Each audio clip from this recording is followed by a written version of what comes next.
May ngudto sa inyong tanan din ha, mga kaigsunan, sa usab sa usanan na magkahigayon, makapadayon kita sa atong pagtuon sa Episo Kapitulo 6 sa ini nga serye Ready for Battle. Andam kita sa papakigbisog sa atong kaaway ang aman dinalagon o ika-5 na kini nato nga leksyon ini nga serye o kini mao ang nahanungod sa the breastplate of righteousness. The breastplate of righteousness. Sa atong Bisaya ang Biblia mo niyang taming sa dughan sa pagkamatarong. Kung kita atakihon sa mga udyong sa sa atong kaaway, pinagi sa pagduduha, kahadlok, unsa man nga mga negatibo nga mga ginabato sa ato, ginapana sa ato, kita maka-resistar ni ana, maka-sukli ni ana, pinagi sa atong pagpadayon sa pagsalig sa gospel, mayang balita. May kumpiyansa kita nga sigurado kita sa atong panindigan or atong katayuan, atong posisyon diha ni Kristo. So nini nga udto atong basahon ang Isaias Kapitulo 59, basahon ko ang versikulo 14 hangtod sa 21 kay mao ni naghulagway nanungod ining breastplate of righteousness. Isaias 59:14 hangtod sa 21. Gisalikway na ang hustisya ug mipahilayo sa katarong, wala na'y makitang kamatuoran bisan asa ug ang kaligdong wala na tagda. O nawala na ang kamatuoran ug ang mga ganagalikay sa paghimog daotan ginalutos. Nakita kini sa Ginoo ug wala niya ikalipay ang pagkawalay hustisya.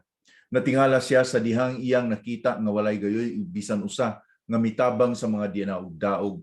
Busa gigamit niya ang iyang gahom sa pagluwas kanila. Sa iyang pagkamatarong tabangan niya sila. Gamito niya ingon nga taming sa dughan ang pagkamatarong ug ingon nga hilmet ang kaluwasan. Ug ang pagpanimalos ug kasuko iyang isulob daw sama sa bisti. Baslan niya ang iyang mga kaaway sumala sa ilang binuhatan. Mahiaguman nila ang iyang kasuko. Panimaslan usab niya ang atua sa mga isla. Bisan asa tahuron og pasidunggan siya sa mga tao, kay moabot siya sama sa nagahuros nga tubig nga gihuyop sa makusog nga hangin sa Ginoo. Mingon ang Ginoo, moabot sa Sion ang manluluwas. Ninyong mga kaliwat ni Jacob, ug luwason niya ang mga nagahinulso sa ilang mga sala. Ug mao kini ang akong kasabutan uban kaninyo. Dili gayon mawala ang akong espiritu nga anaa kaninyo ug ang mga pulong nga gisulti ko kaninyo. Isugilon ninyo kini sa inyong mga kabataan ug isugilon usab nila kini sa ilang mga kabataan. Ug magapadayon kini sukad karon ug hangtod sa kahangturan. Ako ang Ginoo ang nagaingon niini.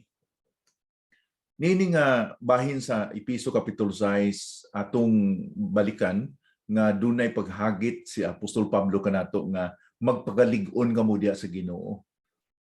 In the strength of his might, sa kusog niya. O isulob niyo ang tibuok nga kahimanan sa Ginoo. Put on the whole armor of God. Og atong natun-an sa miaging nga adlaw ang bakus sa kamatuoran, the belt of truth. Ug karon mao ni ang taming sa dughan sa pagkamatarong. Atong masinatian dinhi nga gagamit do si Pablo dinhi og mga hulagway na ay picture hulagway sa usa ka valiant warrior, usa ka mandirigma, no? Usa ka sundalo nga Romano nga hitsas kumplito siya sa kahimanan. O mauna ang atong paghangop dinhi nga ang gihulagway ni Pablo nga ang Kristohano nga kinabuhi usa gid ka pagkigbisog. Dili ni playground kundi battleground. Aduna kitay kaaway nga atong gisagubang. O dili kita makurat niya na. So sa pagsulat ni Pablo niini, atong tandaan nga ang iyang gisulatan ang mga katawhan nga naa kang Kristo, kanang in Christ naa kay Kristo. Kanila nga mituo, midawat kang Kristo. Kung balikan nato ang gisulat ni Pablo sa Episo Kapitulo 1 nga bahin gyapon ining epistola sa Episo, Kapitulo 1, versikulo 13, mauning tamod ni Pablo nga nakabati kamo sa pulong sa kamatuoran ang mayong balita sa inyong kaluwasan. Unya midugang sa dinha nga inyong gituhuan. Tungod kay nakabati kamo, gituhuan ninyo karon nalista na kamo bilang mga sundalo sa army sa Dios. Soldiers in Christ Army. So tungod kay nalista, gitagaan po kitag sangkap aron kita mapakig-away. Di man na pwede nga ang sundalo ipadala na to sa gera nga dili sangkapan o kahimanan. Karon moderno na kayong kahimanan. So sa pag-abot na to niining punto sa atong pagtuon ining Episo Kapitulo 6, atong mapangutana. Doon na kita mapangutana, tulo ka pangutana. Ang una nga pangutana, sundalo ba ko sa cross? Usab ako kasundalo sa cross? Unya, ikaduhang pangutana, ako bang gisulob ang taming sa akong dughan sa pagkamatarong? Nag-wear ba ko sa breastplate of righteousness? Unya, ang ikatulo, ako bang gigwardiyahan ang akong kasing-kasing sa mga paglingla o sa pag-atake sa yawa, sa diablo? Dinhi ako mo hatag og panahon kining unang pangutana. Ako, usab ako sundalo sa cross. Usab ako tinuod nga mandirigma sa cross. Kini nga pangutana, mo hatag ka nato og paghagit sa pag-usisa sa atong kasing-kasing nga tinuod ba kita nga naagyo kita sa army sa Ginoo? Kay naarabay daghan nga mo ingon sila nga bahin ako sa sakop ako sa army ni Ginoong Kristo, pero ang ilang mga testimonyo musukwahi. Kay ang ilang mga testimonyo dili sila sigurado nga mituo sila sa mayong balita. Kinahanglan nga walay pagduha-duha nga kita misagup o mituo sa mayong balita. Kay mahimo nga nakabati kita sa mayong balita nga si Kristo namatay para sa atong kasalanan, gilubong, 3 ka adlaw, nabanhaw siya og mikayab dito sa langit ug mobalik. Mahimo nakabati kita niana, pero ang pangutana, mituo ba kita, may sagup ba kita, may midawat ba kita niya nga kamatuoran? Dili lang kita mituo nga naay Kristo namatay, kay pwede nga kanang gitawag sa English pa, I believe about Christ, pero lain na ang gingon nga I know Christ because I believe Him. Kana bang mituo ko ni Kristo kay gituan yun ako sa gidawat na ko na ang ginagisa sa akong kasing-kasing. So kining atong pangutana, sundalo ba ko nga tinuray diha sa cross? Usaray ki ana, usaray susi ana. Believe. Tinuod ba ako nagtuo? Ang mayong ini nga hulagway mo ning pag-transfer ba? Sa una, mituo ka sa imong reliyon, mituo ka sa mga daghang gipatudlo sa imong dili mao sa Biblia. So imong gituan to. Gituan nimo imong reliyon, gituan nimo ang mga gipanudlo sa una sa pundok nga imong giapilan. Karon ibalhin na nimo karon ang imong pagtuo. Pareha bag nagdeposito ka og kwarta sa usa ka bangko.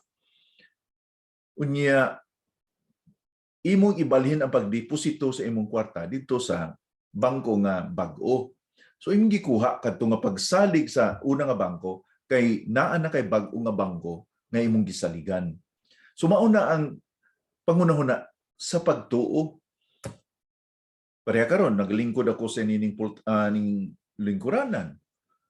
Mao niyang hulagway sa pagtuo, akong gibutang ang tanan ako nga timbang sa lingkuranan. Dili ko mahadlok nga dagdag ko o mahulog ko sa sahog kay balo ko nga kining akong gilingkuran nga siya lig-on dat mao ni nga nakasalig ako, gibutang nako ang tibuok nako nga timbang, gitransfer nako o gibalhin ako way pagduha-duha. Wa nang usog ko tiil, wa nang usog ko tuhod, gibutang gyud ako ang akong tibuok nga timbang ini nga siya kay lig-on gid nga siya, gisaligan ako ni nga siya. Mao ba na imo pagsalig kay Kristo? Nga wala kay laing gikuptan, wala kay laing gisaligan, si Kristo lang gyud. Dili kay misalig ko ni Kristo niya, mosalig pa gyud ko sa uban. ako reliyon, sa akong pagkamaayo. Ang sundalo ni Kristo, ang sundalo sa cross, usa ka na lista sa army ni Ginoong Kristo. Nalista siya tungod kay iyang gidawat ang paghangkat sa pagtuo, pagdawat ni Kristo siyang kising-kasing. Dili kay pastor, may mo kong tao, di mo kayo pareha sa uban nga makasasala gyud. Misala kung akong ginagmay, may mo kong tao. Di mo salir na tungod kay ang tao nga moingon nga maayo ko ikumparar sa uban, unsa may imong kakumpara sa usa ka tawo nga magsasala naman pud. Buting nun ba nga siya mas makasasala kaysa imo? Mo na nga mo murag naa kay pagbati nga mas maayo ko sa iya kay gamay ra kong sala. Pero sa tubangan sa Ginoo, makasasala tang dako kay way usa ka sala nga makasulod sa langit. Way usa ka sala nga makasulod sa hingpit nga lugar nga langit. So mahukman gyud kita mo na giingon nga kung na nabagsak ka, halimbawa kung sa examen, no, sa klase, maingon ang maestro nga ang ato nga passing score 80, ang imong score 79, bagsak ka, na ay nakascore og 30, bagsak gihapon, pareha mong bagsak. Miski duol ka sa 80, bagsak gihapon. Siya layo kayo kay 30, 50 iyang narong. Ang dili na kay pareha kitang bagsak tanan sa tubangan sa Ginoo. Wa kita kapasar. Ngingon pa sa Roma 3:23, mikabus kita, missing the mark. Wa kita kaigo sa bullseye. So, ang pangunahuna nga may kong tao, di na mo naka-enlist nimo sa pagkasundalo sa cross. Kundili ang pagtuo lang yun ni Ginoong Kristo. Dili na pagsalig sa imong reliyon, pagsalig sa usa ka pundok. Sabi ninyo, moingon kamo nga, di suro ko takos nga mahimong sundalo sa cross, pastor, kay grabe man ko ka makasasa. Why makaingon ni ana tungod kay ang libawa si Pablo, mamatay tao man to siya. Siya man to ang nagsugo mapatyon si Esteban. Kuan siya kaayo, nagluto sa mga Kristohanon. Pero giluwas siya sa Ginoo. Pero ang iyang testimonyo, nag-ingon siya nga dili sa akong pagkamatarong. Hudiyo ako, Parsiyo ako, nagsunod ako sa sugo, nagbaton, akong gitamdan ang suguan ni Moises, pero ako itong gikabig ng mga walay pulos, rabis, basura. Para lang yun nga maangkon ako ang pagkamatarong diha lang yun sa pagsalig kay Kristo. Mabasa nato na sa Pilipos Kapitulo 3, versikulo 9. Ang pagkamatarong nga nagaabot pinagi sa atong pagtuo diha kang Kristo. Kay walay, yung pa ni Pablo sa Roma 3:20, walay mapagsiguli or mahimong matarong sa tubangan sa Ginoo, pinaagi siyang pagsunod sa balaod. Roma 3:20. Pinaagi lang yun kana sa sakripisyo ni Kristo Jesus sa cross. So ang pangutana, balikan ko pangutana, nahimo ba ka o tinuod ka ba nga sundalo ni Kristo tungod kay tinuod ang imong pagdawat ni Kristo nga Ginoo manluluwas? Kay kung maingon ka nga dili ko kay makasasala, dili man ko pareha sa uban, abi ninyo ang usa ka tawo nga dili mo bati og sakit, di mapadoktor. Kinahanglan nga mobati kitag sakit nga di na tumagwanta nga dalhan ako ninyo sa doktor. Usa pa kita makaingon nga kinahanglan ako og doktor kung naa na kita sa ital-ital. Labi ba kitang Pilipino ingon ana ta? Ay magwanta ko pa. Abi ninyo kung tan-aw nato nga ugalingon sa tubangan sa Ginoo, pareha kita sa usa ka pasyente nga nag-ital-ital kamatayon. Unsa may naka maot nga sitwasyon sa katao kung nag-ital-ital siya nga hapit na siya mamatay.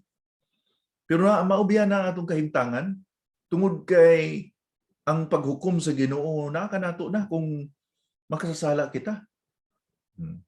Ang usa ka makasasala Dapat di gyud mo tan-aw nga baliwalaon lang niya ang iyang sala sa tubangan sa Ginoo.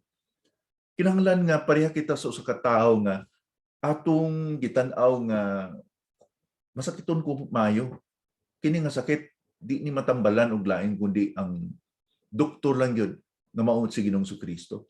So kung dili ka mo bati niya nga ikaw nang kinahanglan og doktor, dili ko matingala nga dili ka mo dangop ni Ginoong Kristo. Kaya mo dangop ni Ginoong Kristo kadto lang yung nagmasakiton nga sakit mao niya ato pagkamaksasa. Di ba ingon ni Kristo nga wala ko mo anhi aron sa mga matarong kundi sa mga nagmasakiton. Sa nilanglan ang kay ang mga nagmasakiton sila ang nagkikinahanglan og doktor. Dili kita mo mangita og paagi nga or madasig sa pagpangita o makasulbad sa atong problema sa sala kundi nato ginatamdan o di nato ginatamon nga atong sobra di ka grabe kadautan sa tubangan sa Ginoo. Suhol sa sala kamatayon. So mao na kung ingon napabay pinaka worst or pinaka maut ani nga sitwasyon nga kita nasa ital-ital na sa kamatayon. Suhol sa kamatayon. Murabag naa kita nakita sa bungaw. Murabag nakita sa cliff ba bungaw nga tikloron na tagamay mahug na ta dito. Maunay ato nga kahimtang kay makasasa kita, guilty kita sa tubangan sa Ginoo. Pero diha sa Roma 6:23, apan ang gasa sa Dios nga kinabuhing walay katapusan diha kang Ginoong Kristo. So gasa dawato na to ang gasa. Gidugangan pa ni Pablo sa Roma 3:22 nga ang pagkamatarong sa Dios nagaabot pinaagi sa pagtuo ni Ginoong Kristo sa tanan nga mituo kaniya. Nagaabot nga ikaw igabatarong sa Ginoo, sa tubangan sa Ginoo, kung ikaw nagatuo sa kay Ginoong Kristo. Dili lang ni nga mituo kita about Christ. May Kristo nga tao sa Disyembre, namatay sa Kwaresma.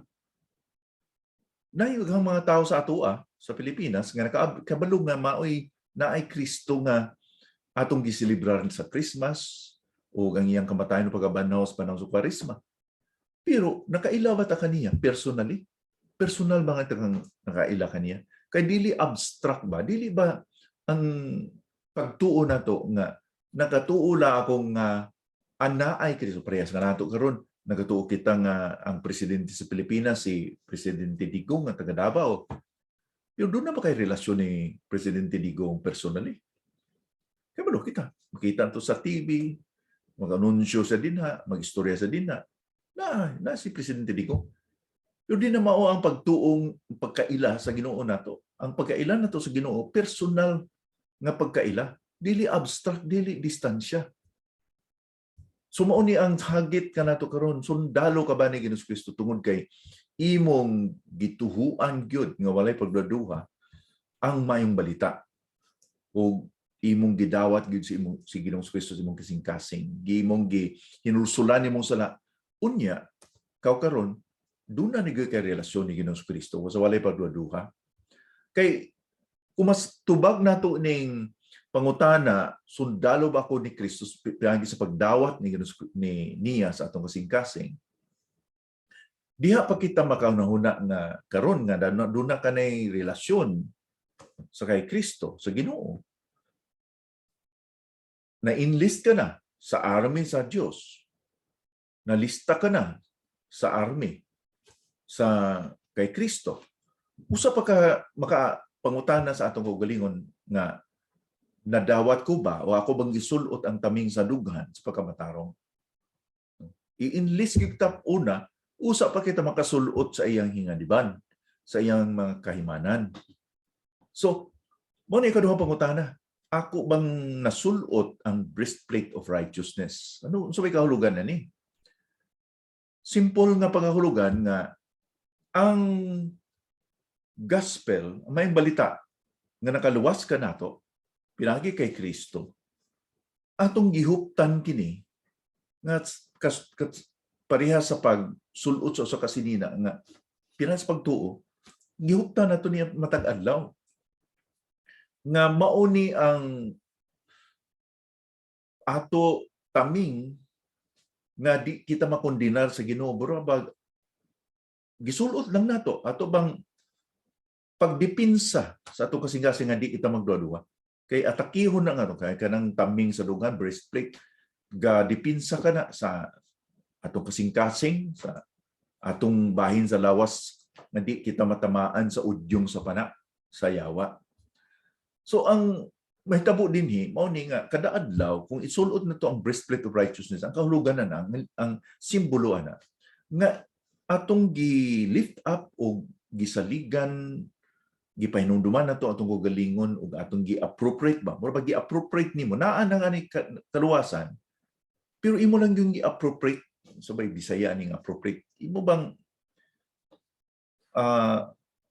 kung naa kay kwarta kung di nimo i-gamiton ang kwarta unsa may kahulugan sa kwarta unsa may value sa kwarta nara na sa imong kaha na sa imong pitaka pero kung imo i-appropriate ka na kwanta buting nun nga moadto ka sa merkado palito nimo ang kinahanglan nimo imong gamiton ang kwarta mao ni akong gibuti pasabot gamiton nato ang unsay gihatag sa Ginoo kanato mao nang breastplate of righteousness nga sa pag-atake sa diablo kana nga kahimtangan posisyon maunay makatubag o nga dili kita maapektuhan sa pag-atake sa yawa nga moingon kita nga di na ako magpatintar nimo yawa sa pagduha-duha sa panganegatibo nga mga gibato nimo sa ako tungod kay gipakamatarong nako sa Ginoo gipakamatarong nako ni Kristo ang iyang pagkamatarong ang akong gipanghambog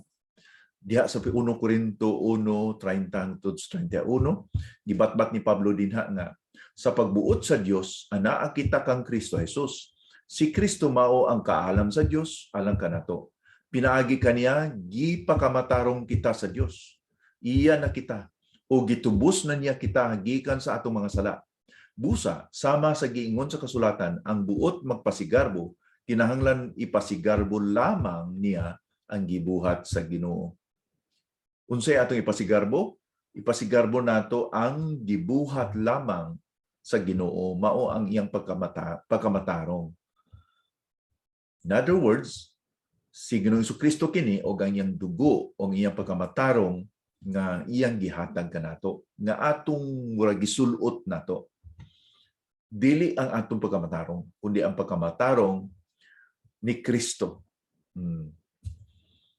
Karon ang pangutana ug ang katapusan nga pangutana sa mga pag-atake sa yawa ato ba ning gi-aplikar sa ako ba giingon na kay kwarta karon gigasto ba nimo ng kwarta sa eksakto gitagaan kitag kwarta way kapuslanan ng kwarta kung ibutang na nimo sa pitaka buting no di man na makaon nimong kwarta di man na mainom nimong kwarta gitagaan kitag kwarta para gamiton nimo sa imong panginahanglan i-appropriate na gamito nimo sa eksakto now na kita pagkamatarong nga atong nasulob diha ni Kristo di na kita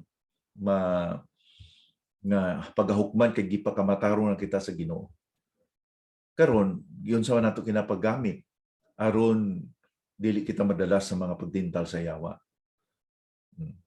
karon naay pagkamatarong nga gihimo ni Kristo sa cross mo ni gitawag nato nga righteousness nga posisyon pero nagitawag nga practical righteousness kanang pagkamatarong nga atong ginahimo naay pagkamatarong nga atong nadawat nga ginahimo ni Kristo napoy pagkamatarong nga atong nahimo pinagi sa pagsunod sa iyang pulong kung natuman nato iyang kabubuton matarong kita unsa man ni so dili ni nga magpili kita unsay importante kundi kanang duha atong tamdan nga importante kana dili kita makahimo og matarong kung dili pa kita gipakamatarong ni Kristo so tandaan nato ni nga ang pagkamatarong ni Kristo nga atong nadawat ang pagkamatarong ni Kristo mao tong iyang tuman sa kabubuton sa Ginoo nga namatay siya sa cross o iyang na-satisfy ang requirement nga gipangita sa amahan nga ang kasalanan bayaran. Muna nga iyang gihimo kadto sa cross. Karon mo ni gasa sa Ginoo kanato sa bidawat kita ni Ginoong Kristo kana nga pagkamatarong kung sa English pa imputed kana bang gihatag na niya kanato na mauni atong pagdasig nga kita maghimo pod og pagkamatarong. Dili lang kita passive. Dawat kita sa gipagkamatarong kita ni Kristo, pero gikinabuhi man nato ang pagkamatarong. Mao bitaw ni giingon ni Pablo dinhi sa Episo 4. Kini nga pagkamatarong gikan ni Kristo di nato ni paghambog. Tungod kay nadawat nato na gasa, why di kita makapanghambog niya na. Wala kita laing ipanghambog kundi ang gihimo ni Kristo Jesus sa cross. Pero kinahanglan man nga kung kita gipakamatarong ni Kristo, ipakita man nato sa atong pagsunod sa Ginoo nga kita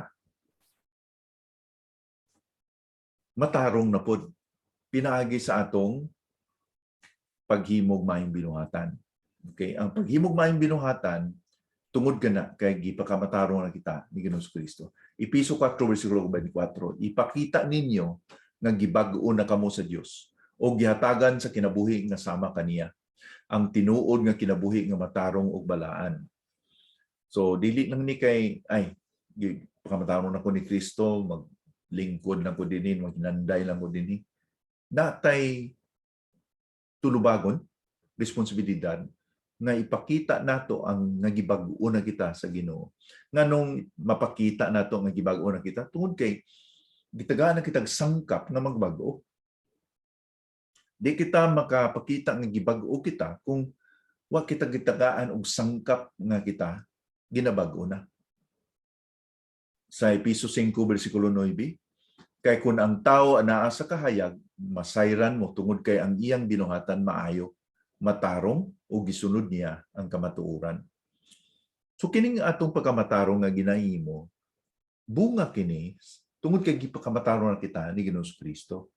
Kinahanglan masinati nato una, matino nato, sigurado kita nga gipakamatarong ako ni Kristo sa akong pagdawat ni Kristo.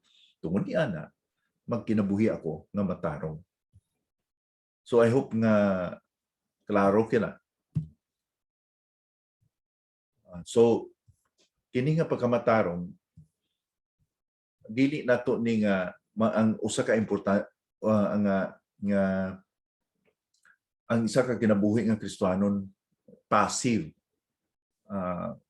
Di ko kabalo sa Bisaya na passive.